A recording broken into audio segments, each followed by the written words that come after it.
So hello mga madi. So kana inyong madi is nagkuha ng pregnancy test. Yes, kay nag-uo na in taon ko ani no kay wa pa ko gidugo since akong pagpanganak September. So gidugo ko og October na human siya mga November to yata.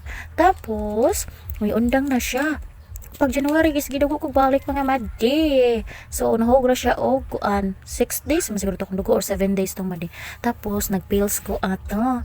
Unyang pills na ko gamit is pangbay ka nang magpatutoy ta badak ni.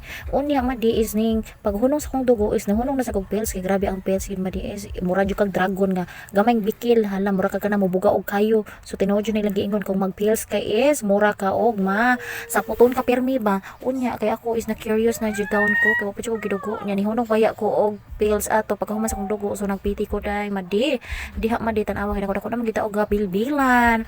So ang the result madi is inyo na nang makita so tanawa ang result madi. O di ba? Happy ang girl.